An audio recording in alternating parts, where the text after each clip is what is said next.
Guys welcome back to our channel. അപ്പോൾ എല്ലാവർക്കും സുഖമാണെന്ന് വിചാരിക്കുന്നു. അപ്പോൾ ഗായ്സ് നിങ്ങൾ തമ്പിലേം കണ്ട പോലെ തന്നെ ഇന്നത്തെ വീഡിയോ വന്നിട്ട് നമ്മൾ അച്ചുവിൻ്റെ 10ാമത്തെ ബർത്ത്ഡേ ഉണ്ടെന്ന് ഏപ്രിൽ 27 അച്ചുവിൻ്റെ ബർത്ത്ഡേ ആണ്. അപ്പം ഓന് എന്താ പറയാ, നമ്മളിപ്പോ കൊളായിലാണുള്ളത്. ഓനക്ക് ചെറിയൊരു സർപ്രൈസ് നമ്മളെ കൊണ്ട് പറ്റുന്ന മാതിരി.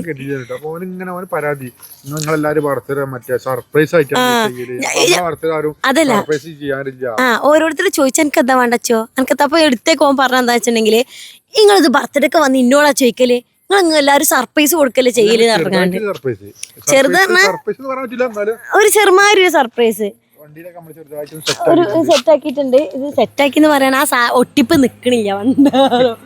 അപ്പൊ എന്തായാലും ചിലപ്പോ തുറന്നാ ബലൂണൊക്കെ പടിഹാന്നാവും. അതുകൊണ്ട് വെല്ലനെ തുറക്കാൻ പറ്റുള്ളൂ.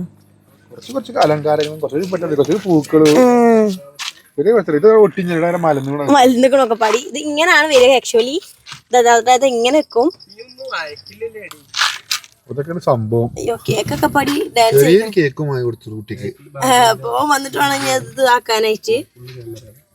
അപ്പൊ ഇങ്ങനെയൊക്കെ തന്നെയാണ് നമ്മൾ സെറ്റപ്പ്. വലിയ പെട്ടെന്ന് ഉണ്ടാക്കിയതായതുകൊണ്ട് തന്നെ വലിയ ഗെറ്റപ്പ് ഒന്നുമില്ല. അതെ. അപ്പൊ ഓനിക്ക് കൊറേ ബർത്ത്ഡേ പിന്നെ കുട്ടികളുടെ ബർത്ത്ഡേ എല്ലാം അത് കഴിക്കുക. സംഭവം വലിയ സെറ്റപ്പ് അല്ലെങ്കിലും ഗിഫ്റ്റ് ആവശ്യത്തിനുണ്ട്. അതെ, ഗിഫ്റ്റ് സംഭവത്ത് അറിഞ്ഞ് ബിന്ദിയും അനസും കൂടി വരുന്നുണ്ട് ഓനെ കൊണ്ട്. ഓരാണ് ഓണേറ്റ് വരുന്നത്. രാവിലെ കോഴിക്കോട്ട് പോയില്ലേ, ഓണേറ്റ് പോയതാണ്. ബിന്ദിക്ക് എന്തോ ഒരു ഓളെ കോളേജിൽ എന്തോ സംഭവം ഉണ്ടായിരുന്നു. അപ്പൊ അതിനെ സംബന്ധിച്ച് പോയപ്പോ ഓനെയും കൊണ്ടുപോയിട്ടുണ്ടായിരുന്നു. പിന്നെ എനിക്കായാലും ബാബുനെ ഇന്ന് വീട്ടിൽ ആരും ഉണ്ടായിരുന്നില്ല. എനിക്കും ബാബുവിനും ഒരു എന്താണ് എന്റെ കണ്ണ് കാണിക്കാനായിട്ട് ഹോസ്പിറ്റലിൽ പോണിരുന്നു. ഷാനു പിന്നെ വർക്കിന് പോകുമ്പം പണിക്ക് പോയി. ഓരങ്ങനെ പോയി. അതൊക്കെ മാറും. സർജറി കാര്യമൊക്കെ വരാനുണ്ട്. അതെ. അപ്പൊ എന്തായാലും നമുക്ക് ഇനി ഒരു വരട്ടെ. പിന്നെന്ന് പറയാന് ഞാൻ ഈ കണ്ണാട വെച്ചിട്ടുണ്ട്. കണ്ണാട വെച്ച് എന്താ വെച്ചിട്ടുണ്ടെങ്കിൽ നമ്മൾ കണ്ണ് ഡോക്ടറെ അടുത്ത് പോയിട്ടുണ്ടെങ്കിൽ അപ്പം എൻ്റെ കണ്ണ് ഈ കണ്ണാടി ഞാൻ യൂസ് ചെയ്യാത്ത ക്വാളിറ്റിയിലാക്കണം. ഇത് കുറേ ആയി എഴുതി തന്നിട്ട്, പക്ഷേ എന്താ പറയുക, ഞാൻ വെക്കലില്ലേന്നു. വെക്കാതായിട്ട് ആയി ചെറിയ ചെറിയ പവർ കുറഞ്ഞ് വരുന്നത് കിട്ടുന്നതായിരുന്നു. അപ്പോൾ എന്തായാലും ഇതിൻ്റെ ഡീറ്റെയിലും കാര്യങ്ങളൊക്കെ ആയിട്ടുള്ള വീഡിയോ ഞാൻ വരും, ഇത് വഴിയേ വരും. അപ്പോൾ എന്തായാലും ഒരു വരട്ടെ. അതാണെന്ന് തോന്നുന്നുണ്ട് കേട്ടോ, വണ്ടി വരുന്നുണ്ട് കേട്ടോ. അങ്ങനെ അവർ എത്തിയിരിക്കുകയാണ്. ആടോ അച്ഛ അതല്ല, വേറെ വിറ്റെന്താ അതൊന്നല്ല. എന്നിട്ട് എത്ര പനസിന്റെ ആപ്പാനോ ഇമ്മേന്നറിയില്ല ആരപ്പോ ഒരു താത്തയില്. വാ വാ വാ കൊണ്ടി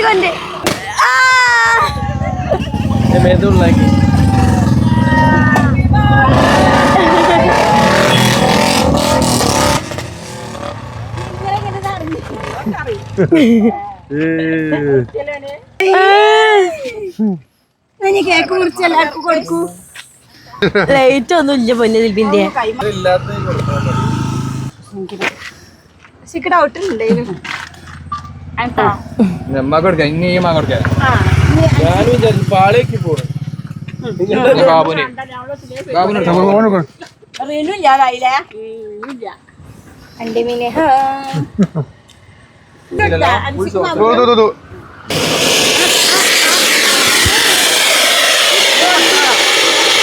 വണ്ടി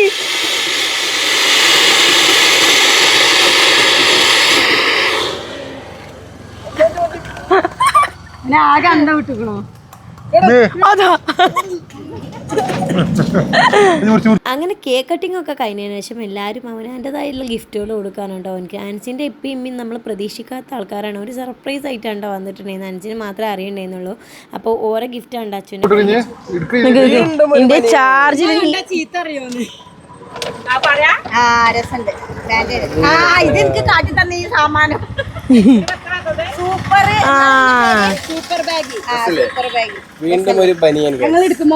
പിന്നെ ഫോണിൽ ചാർജ് തീർന്നോണ്ട് തന്നെ ഇമ്മ ഷാനൊക്കെ കൊടുക്കുന്ന ഗിഫ്റ്റിന്റെ വീഡിയോ ക്ലിപ്പ് ഇതിലെടുക്കാൻ പറ്റിയിട്ടുണ്ടായിരുന്നില്ല.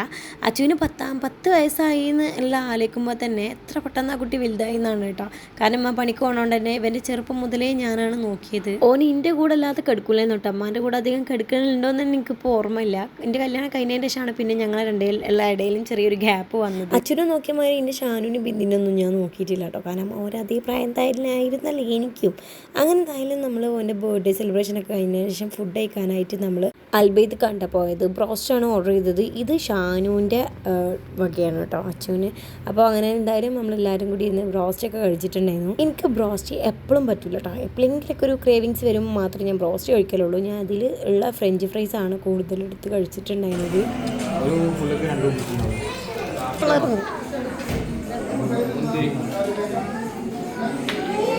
അങ്ങനെ ഫുഡ് അടിയൊക്കെ കഴിഞ്ഞതിന് ശേഷം എല്ലാവരും പുറത്തിറങ്ങിയിട്ട് അവനാൻ്റെ വീട്ടിലേക്ക് പോകാനായിട്ട് നിൽക്കാനാട്ടോ. ഇമ്മാനും അച്ഛനും വീട്ടിലാക്കി കൊടുക്കണം. ബിന്ദി അനസും പിന്നെ അങ്ങനെ വന്നിട്ടുണ്ടായിരുന്നു. ഞാനും ബാബു പിന്നെ വീട്ടിലധികം നിൽക്കാൻ നിന്നില്ല, പെട്ടെന്ന് പോകുന്നു കേട്ടോ. കാരണം രാവിലെ വീട്ടിൽ നിന്ന് ഇറങ്ങിയതുകൊണ്ട് നല്ല ക്ഷീണം ഉണ്ടായിരുന്നു രണ്ടാൾക്കും. ബില്ലാക്കി കൊടുത്തു. അതെ,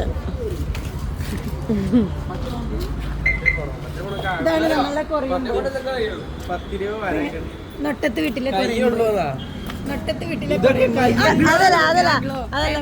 അതല്ല കമന്റ് ബോക്സില് നിങ്ങൾ ആരും കൊറിയൻ പോയെ കണ്ടിട്ടില്ലേ?